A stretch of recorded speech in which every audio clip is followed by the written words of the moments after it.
need to take that gift and split it up between them all and let them all have it, you know? And that was one thought. And who knows? I might still do that. I'm just going to wait when I talk to Paul before my session, you know, I might say, hey, could we divide it up and just let my kids have that? But I know even if I take the gift, I know that it is opening the door for me to continue to grow my business so that I will be at that place where I can sow greater seeds. Because I've always sown the seeds, whether it was the 79 cents when I was 5 years old or whatever. I will give what I have. And if I can't give, I'm not afraid to go ask people and tell people what I'm doing. But, you know, my goal in life is to be able to serve people I'll never see and to serve those right in front of me. And it's been really neat in this journey to be able to, even like right now, this is an example of God just restoring everything that the enemy stole and just restoring it back sevenfold in my life. Just being on this call. I mean, this is a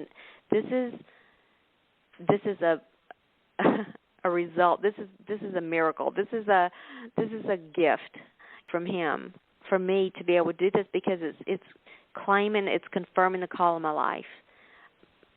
I used to sit in this other company and say, I'm a world changer, and it would just hit the roof and fall clunk on the floor. But when I got my life, my heart right and my head right and began to just step out and be me, then things like this began to they just manifested themselves into my life. And so I'm just humbled. I'm grateful. You don't know this, Gloria, but a couple years ago when you did your training at the certification in Orlando, and it was the orchestra, and y'all gave us all the gift of the baton. You gave us all a baton. Is that the right name for it, or is there like a special name for it? No, that's the right name. Okay, I was making sure. I even asked Doug. I was like, is it just a baton, or is there some special name I'm supposed to know? But I have it with me right now, as a matter of fact, and I have it on my desk, and so often I'll just pick it up, and it's such a reminder that we are truly, we write the music, we lead the music, we are the music in our life, and we can direct, and we can change the notes if we need to, we can rewrite it if we need to, and there's some days I have to rewrite my song in the middle of the day, but it's just a great reminder that, first of all, we're music to His ears, even when it's not the prettiest song.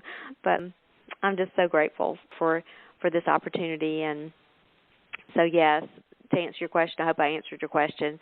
But absolutely. And, I can't wait to hear the rest of the story. So maybe we'll have to bring you back on so you can tell us the rest of the story about the mentoring session.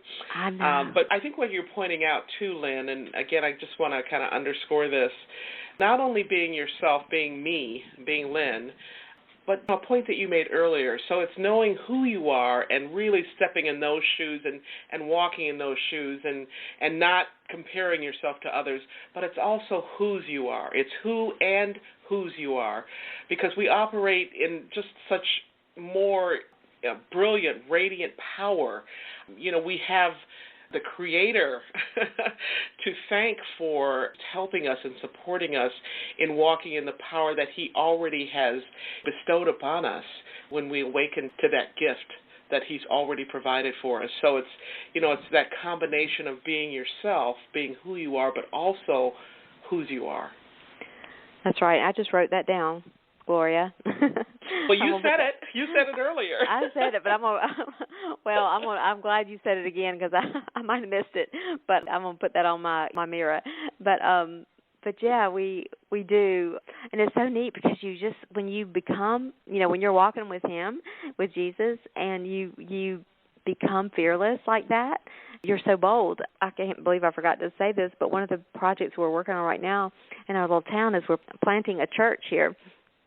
And for my whole life, I went to the same church and sat in the same pew and felt the same way. And one day I realized I was kind of in a place that wasn't moving forward. And if you're not moving forward, you're not staying the same. You're going backwards. And as we know, we don't leave a place.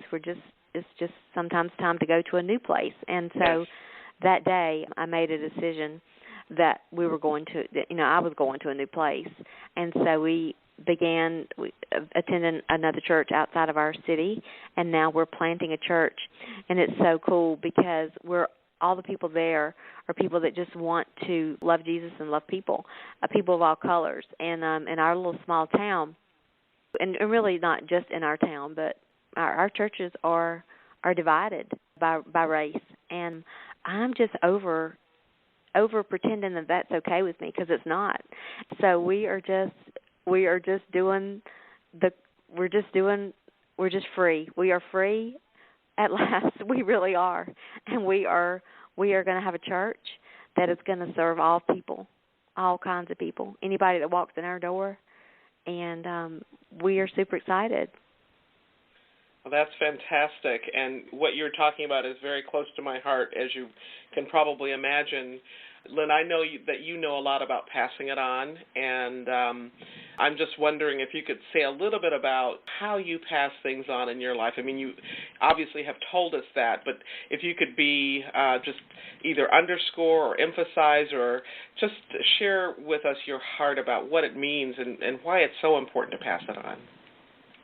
Yes, and I love the whole movement, the pass it on movement, and the legacy that just radiates, from your book, and how important it is for us, those of us that know the truth, even if we just know a little bit of the truth, we need to take that flame, and we need to fan it, and we need to keep it burning like never before, because all it takes, and I really don't listen to the news much, but all it takes, the last few days in our country, there's just been tragic loss, and there's so many people that don't even really know why they do the things they do or why they believe the way they do. They've just separated themselves off and joined these little groups that it makes them think they're connected, but they're really not. And one thing I love Lynne Brown, and one thing she says, it's hard to hate close up, and that we need to move in. And I think we all need to move in close to the fire so that we can be light and we can pass it on. It's just like a candlelight vigil or a church service. If you've ever been to a candlelight service, in order to pass that light on, we have to be close. You have to be able to be there, be close to the flame. And I think now more than ever, I'll speak for myself, but I feel like if I am anything, if I am who I say that I am, that I love Jesus, there are no exceptions. It's everybody, like Bob Goff, his new book, everybody always. It's everybody and it's always. And we all better be passing it on. Well, you know what, when you talked about you're over pretending, and the way that I hear that is being faithful. We talk about being faithful to God, but we also have to be faithful to who we are, to how God made us. And if you, like you said, if you love God, then how can you not love other people, right? Right. They're made in His image too. That's right. So, just so many things that you've talked about today, Lynne, has resonated, and it kind of comes to a point for me in terms of what you're saying right now. The hunger having a face and being close in.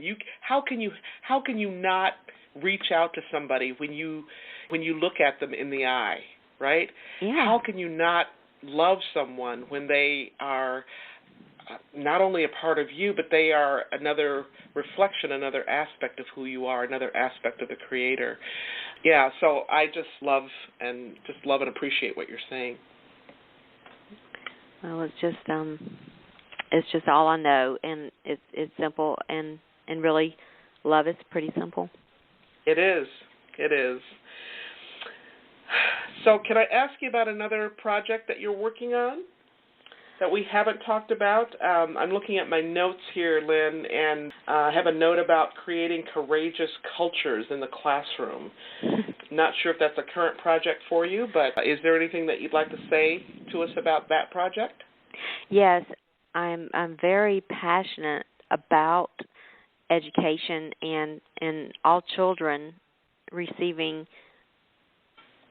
excellent education, not just the ones that have the ability to be associated with schools that are flourishing. But I have seen in my own little town, so I can talk about my little town because I live in it and I've born and raised here, so I could say this. But I've watched our system just struggle and be a failing district, and then I've seen what happens when everybody pulls out, and we don't want our children to go there because that's blah blah blah or whatever, and then teachers don't want to teach there, and parents don't want to send their children there, but there are some children that don't have a choice, and I am fighting for those children, and I'm fighting for all children, but I'm definitely going to fight for the ones that don't have anybody fighting for them. So that's why this year with this Global Youth Initiative, I was so passionate about going into that system, and I really had to kind of work my way in the back door because there were some people that didn't really want me to come there. But how do you turn a volunteer away? And so they really couldn't, especially when I came with 600 books, free books to give the kids. People donated and helped us give John's book that sometimes you'll win, sometimes you learn. So I say all that to say that I'm very passionate about working with the adults in these school systems and to change this, to equip them and help them see what a toxic culture is and what a healthy culture is. And I believe with all my heart it's not the ability of these kids, but it's the culture that they're in. It's just like if we were going to plant sunflower seeds and we took them and put them in a chlorine pool, they're not going to grow in the chlorine pool. And it's no different. And when you're in it and swimming in it, you don't really see these are toxic cultures here. And so I'm really designing a program, well, it's really ready to roll out now, to go into school systems and to begin to help them help them. They have the answers, not me, but just to raise their awareness, to create safe places for these kids, because kids spend more time at school than anywhere. And if there's a classroom that they can go into that is safe and there's a teacher there that they trust, first of all, behavior is going to be stellar. I mean, because it's going to be a safe place that people can be authentic and real and honest, and that just has a ripple effect, and it will go throughout the whole school. But I've seen it happen right here. We just found out there's one school in one of our poorest little counties here on the outside of our town, and poorest little cities, a little town. It's not even, doesn't even have a stoplight. But those children, because of the leader that they have right now, the principal, 3 years ago, they were an F school, and they just got their grade back from their third grade reading, and 100% of those children passed it. They beat every private school, every Christian school, and every charter school in the whole area. So I laugh just because God is good, and it's just such an example. Do you know what made the difference, the turnaround? Yeah, just the heart of the leader, the heart that she had for the children and for the teachers. She just demonstrates excellence. She does love Jesus too, but she just went in there and loved those kids and spoken to them things that they could not see yet as they were. She spoken to them as they were already there. Yeah. And I remember when I went over there and did a leadership activity with them, and it's the same activity that I do with business people and corporations and stuff. I did it with those fourth graders, and they nailed it. Nailed it. So yeah, that's one of the things I'm really passionate about right now, and it's just because think about this. If I was a functioning person in society, but I was so broken, and there's so many broken systems, and the education system, in my view, just Lynne Brown, I'm not, I'm not saying I have all the answers, but I know for a fact that it's